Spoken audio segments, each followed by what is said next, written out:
Hi guys, today I will show you how to download and install Autodesk Sketchbook Pro for free.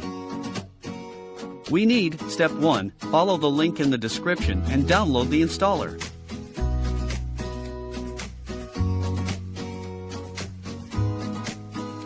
Step 2, unzip the archive and enter the password 2022.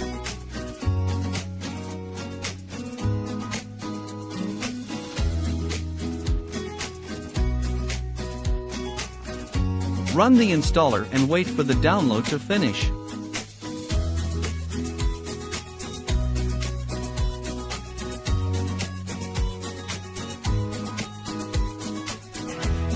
The program is ready to use. Launch a desktop shortcut and get to work.